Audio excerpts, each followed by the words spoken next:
The on-road rustler, and what I've done is I've converted this side to use ntc3 parts. So I'm going to do the same thing on this side, and then the other thing we're going to do is we're swapping the clutch bell for a 22 tooth for a 24 tooth, and this is still a 64 spur. Also, this is new for few of you guys. So I'm gonna get to work. I'm gonna turn my heater back on, and then we'll do the whole fast, speedy up thingy.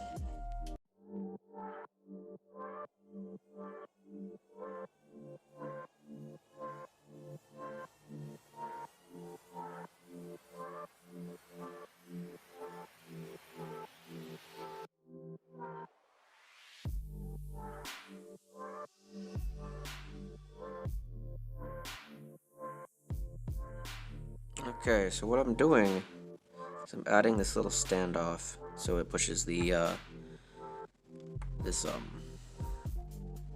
camber adjustment arm, whatever you want to call it, so it's more in line with the drive shaft up here. You can see this is essentially what I've done is I've taken, give me a second, an ntc3 arm, and we need another spot for that end of the pin to go. And I drilled holes on both sides into the this part right here, and that's where the pins go.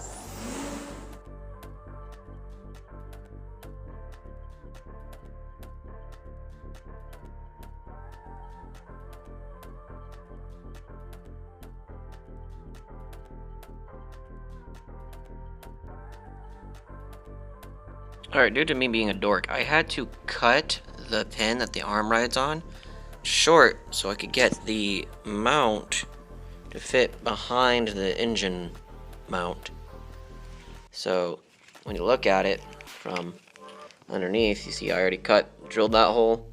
Well, the hole on this side is going to be closer. So if I ever do, I have another carbon fiber chassis. If I ever decide I'm going to do another chassis update or like rebuild, I will make the mounts in the same exact spot.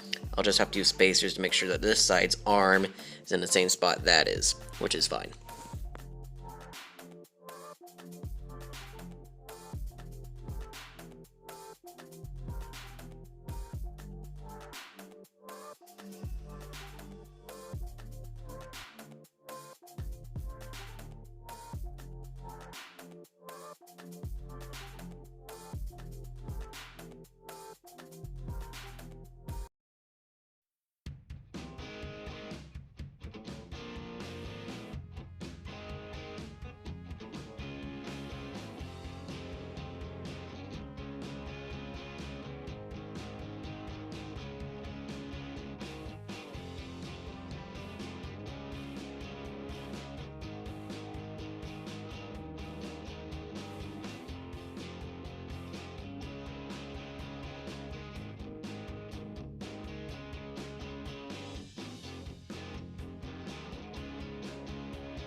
Okay, so after having crack pipe dreams last night at work, I realized that, well, I already knew that this was all not going to work too well. It's too wobbly, the same arms that were in the rear.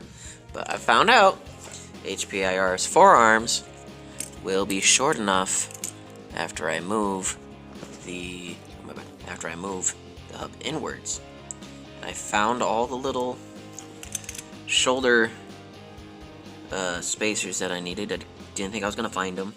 And then I needed to find the inside bearing for this hub. I didn't think I have it until I realized it's the same size bearing that goes into the rear of a Jado. And my little display Jado over there isn't rolling anytime soon, so it don't need bearings. So I took that bearing out and put it in here, and now look at this. It's going to work. gonna have the hubs in here. I'm gonna have rs4, like a complete rs4 front end, directly hooked up to a rustler / whatever block. All it needs is it's just like a little spacer. I didn't have to cut anything, so I'll have that all put together, and then we'll put that on here. Another quick update.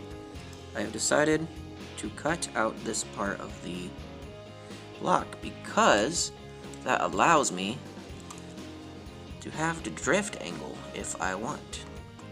Look at how much whoop, whoop, we could drift this thing. Just saying. So we are going from this potential amount of angle to this amount of potential angle. Yay. We now have a proper rear shock tower after hodgepodging the rs4 back shock tower to this. We've got the shock tower back here, the rs4 shock tower, which helps with the suspension. Then we got the rs4 up front, which should, once I have it figured out, should have way more steering than this, but the only problem is I'm going to do is throw, so let me flip the servo around. There you go, you can see that. We can go way more.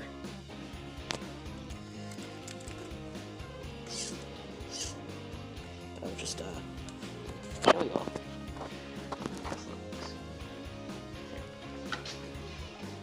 This upside down.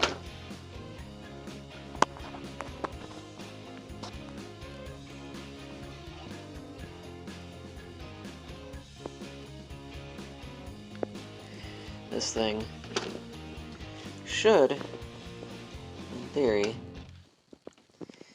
be a lot more drivable, bashable, and yeah.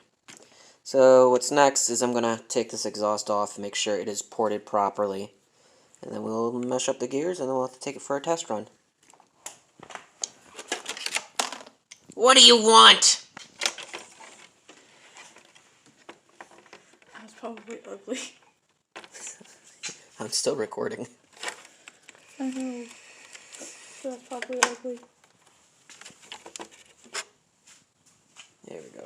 I gotta get the new exhaust hanger.